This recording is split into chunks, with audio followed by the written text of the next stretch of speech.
Hello and welcome to another edition of Toys from the Attic. Not only are we coming to the end of the Bucky O'Hare theme month, but we're also coming to the end of my collection, so far. And I can think of no one better than my favorite character, Deadeye Duck. So without further ado, let's take a closer look at this bad boy. For those of you who do not know, Deadeye Duck was one of the Corsair Canards, a race of four-armed space pirate ducks. When the call came to fight the Toads, Deadeye quit his pirate life to join Bucky's crew and become the ship's main gunner. Growing up with such characters as Donald and especially Daffy, I was pre-programmed to expect Deadeye to have an egotistical attitude and not get along with his bunny commander. I was actually surprised to see that not only was he a loyal member of the crew, but he was a good friend to Bucky. Given his pirate background, the fact that he has four arms and he had to shoot first and ask questions later, hands down he became my favorite character in the show. Alright, so here we go. His sculpt is as detailed as the Bucky and Bruiser figure from the previous weeks, but he still has his squishy head. It's a little bit more squishier than Bruiser's, as I said, typical of the toy lines back then. You can see that he has these little tiny headphones that go on his head, probably, or earmuffs, to cut down on any of the blaster noise that he would hear. You can definitely see the hints of, or the paint scheme of an eye patch here, giving him his Deadeye name.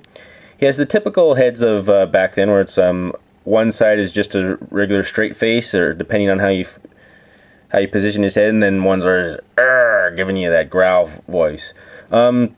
Simple articulation in the hands, or, well, in the arms. There's actually no wrist articulation. They're one solid piece, but like I said before, that was typical of action figures back then. We didn't care.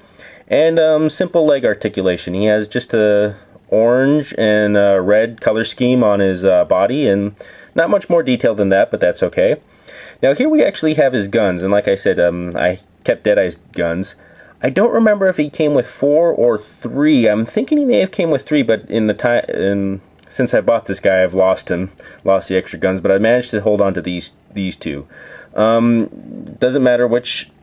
They've been gotten a little stiff with old age. Didn't matter which arms you put him in, so you can easily hold a couple different guns and blast them all over the place. Now, like I told you before, also, these guns had holes in their sides, so if you really also wanted, you can kind of add guns together to make kind of more interesting ones, so you could have all of his guns on one hand if you really wanted to. Another neat little feature that I found, and I don't know if it doesn't work with all the guns, but I don't know if this was meant for it, is you can kind of place... Oh, I'm going to have to use this one. You can kind of place these guns here on these little pegs on his chest, or didn't want to hold on that time. I did it earlier. You can kind of peg him right there on his chest, giving him the feeling that he has it holstered on him. But they don't stay on as well as they used to, and I kind of just like keeping him in his hands. Anyways, if you're going to want to pick up Deadeye Duck or any of the Bucky O'Hare lines, I definitely recommend him. Not only because he's my favorite, just, well, he is such a good character.